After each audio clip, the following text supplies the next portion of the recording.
સુરતના હીરા ઉદ્યોગ માટે રાહતના સમાચાર સામે આવ્યા છે। સતત 13 મહિનાની મંદી બાદ ગ્લોબલ ડાયમંડ માર્કેટમાં પોલિશ્ડ હીરાના ભાવ સ્થિર થયા છે અને નાના કેરેટના હીરામાં સુધારો નોંધાયો છે। જો કે બીજી તરફ માર્કેટમાં તેજી આવવા છતાં રત્ન કલાકારો હજુ પણ નીચા મજૂરી દરે કામ કરવા મજબૂર બન્યા છે। વૈશ્વિક મંદીનો સામનો કરી રહેલા સુરતના હીરા ઉદ્યોગમાં 13 મહિનાના લાંબા સમયગાળા બાદ અંતે સુધારાના એંધાણ વર્તાયા છે। રેપાપોર્ટ ટ્રેડ ડાયમંડ ઇન્ડેક્સ અનુસાર માર્ચ 2025 પછી જુલાઈ પ્રથમ મહિનો રહ્યો છે, જેમાં હીરાની ચારેય મુખ્ય કેટેગરીમાં ભાવ સ્થિર અને પોઝિટિવ નોંધાયા છે। 1 કેરેટ ડાયમંડ ઇન્ડેક્સમાં સતત ચાલી આવતી ભાવ ઘટાડાની શ્રેણી આખરે અટકી છે। નાના હીરાના ઓછા ઉત્પાદનને કારણે 0.50 કેરેટમાં 1.8% અને 0.30 કેરેટમાં 1.6%નો ઉછાળો નોંધાયો છે, જ્યારે 3 કેરેટ હીરાના ભાવમાં પણ 0.2%નો વધારો થયો છે। માર્કેટમાં ઓવર પ્રોડક્શન બંધ કરી ડિમાન્ડ મુજબ જ હીરા તૈયાર કરવાની નીતિ અપનાવવામાં આવતા માર્કેટમાં રિકવરી દેખાઈ રહી છે। જો કે યુએસએની નવી ટેરિફ નીતિમાં ભારતીય હીરા પર 10% ડ્યુટી યથાવત રખાતા પડકારો હજુ પણ કાયમ છે। માર્કેટમાં તેજી અને ભાવમાં સુધારો થતા કારખાનેદારોને રાહત મળી છે, પરંતુ આ સુધારાનો કોઈ જ ફાયદો ગ્રાઉન્ડ લેવલ પર કામ કરતા રત્ન કલાકારો સુધી પહોંચ્યો નથી। મારું નામ છે હરેશ હરકાણી, હું એક રત્ન કલાકાર છું।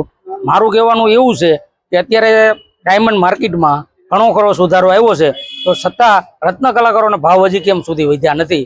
એનું કારણ એવું છે કે છેલ્લા 4 વર્ષથી આ મંદીનો માહોલ હતો, તો વચ્ચે સુધારો આવ્યો ત્યારે ભાવ ન વધ્યા। અત્યારે ડાયમંડ માર્કેટમાં સારું છે, અમને કારણ કે અમે હીરા ઘસીએ છીએ એટલે અમને ખ્યાલ હોય કે ભાઈ અત્યારે થોડોક સુધારો છે, તો રત્ન કલાકારોનો ભાવ કેમ નથી મળતો પૂરો?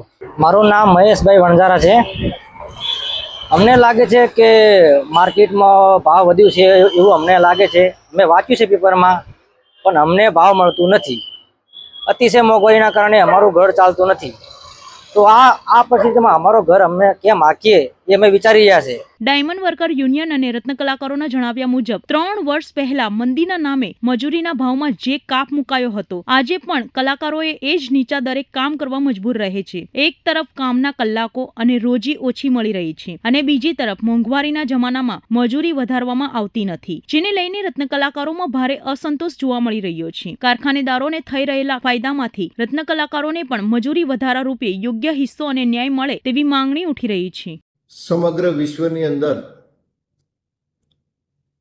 જે પ્રમાણેનો માહોલ, ખાસ કરીને યુક્રેન રશિયાના યુદ્ધના કારણે, પછી અમેરિકા, ઇઝરાયલ, લેબનીઝ, ઈરાન, આ બધા જ યુદ્ધના કારણે ખાસ કરીને સુરતની ડાયમંડ ઇન્ડસ્ટ્રી ઉપર એની ખૂબ મોટી નેગેટિવ ઇમ્પેક્ટ ઊભી થઈ હતી।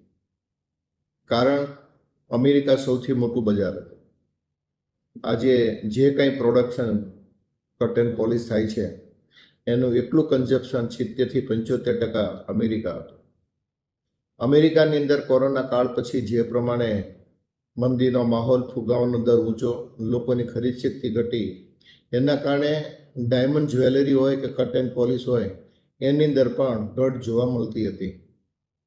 આ કન્ટિન્યુટીના કારણે ઇન્ડસ્ટ્રી સાથે જોડાયેલા લોકોએ ડિમાન્ડ ઓછી થતાં ધીરે ધીરે એમનું પ્રોડક્શન પણ ડાઉન કરેલું।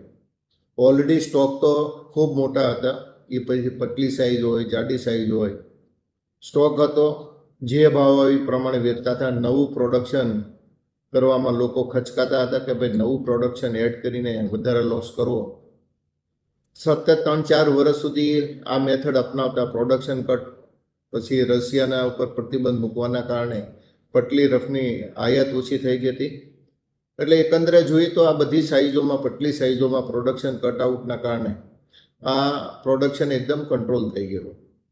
પરંતુ હવે સ્ટોક બધા પાસે ઓછો થઈ ગયો છે। 5 વર્ષ કન્ટિન્યુટી પ્રોડક્શન ઉપર કંટ્રોલ કરતા સ્ટોક ઓછો થવાના કારણે અત્યારે માર્કેટની અંદર જે કાંઈ ડિમાન્ડો છે છેલ્લા 3-4 વર્ષથી 40% જેવી, એ તો સતત જળવાયેલી રહે છે। નવો સ્ટોક છે ને, જૂનો સ્ટોક એ લગભગ પૂરો થવા આવ્યો છે। એટલે લોકોએ હવે પહેલાં મેથડ એવી હતી કે લોકો સ્ટોક કરીને માલ વેચતા હતા, અને હવે મેથડ ચેન્જ કરી કે ડિમાન્ડ પ્રમાણે માલ બનાવવો। એટલે ડિમાન્ડ પ્રમાણે જ્યારે માલ બને ત્યારે એના પ્રાઇસ લોકોને મળતા હોય છે। એટલે લોકોને અત્યારે ઓર્ડર આવે, અને ઓર્ડર આવ્યા પછી રફની ખરીદી કરી અને સપ્લાય કરે છે।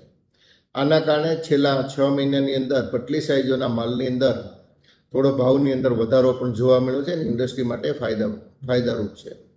પરંતુ આ બેનિફિટ ને જે પ્રમાણે અત્યારે ઇન્ડસ્ટ્રીના લોકો લઈ રહ્યા છે એમાં ઓવર પ્રોડક્શન ન કરી દે અને જે મેથડ છે એ મેથડ કન્ટિન્યુટી ચાલુ રાખે તો ચોક્કસ ઇન્ડસ્ટ્રી સાથે સંકળાયેલા લોકોને તમામને આ મંદીના માહોલની અંદર કંઈક ફાયદો થશે એવું મારું વ્યક્તિગત રીતે માનવું છે.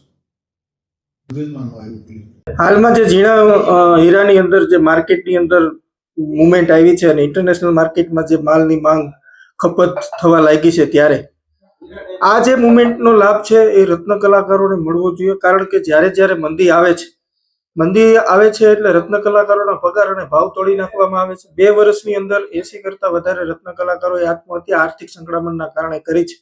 તો એમાંથી જે રત્ન કલાકારોને સરકારે મદદ કરવી જોઈએ પણ કરી નથી.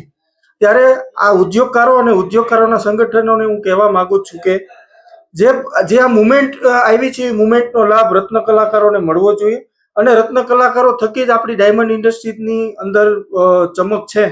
તો જે તમે મોટી મોટી ગાડીઓ અને મોટા મોટા બંગલોમાં રહ્યો એમાં પણ રત્ન કલાકારોની મહેનત સમાયેલી છે. તો તમામ જે રત્ન કલાકારો છે આ મુવમેન્ટનો લાભ મળવો જોઈએ. કારણ કે જ્યારે જ્યારે મંદી આવે છે ત્યારે ભાવ તોડી નાખવામાં આવે છે. તેજી આવે છે ત્યારે એ જ ભાવની અંદર કારીગરોને કામ કરાવવામાં આવે છે. થોડીક પણ આપણે માનવતા રાખીએ અને આ મુવમેન્ટનો લાભ રત્ન કલાકારોને આપીએ. નમસ્કાર.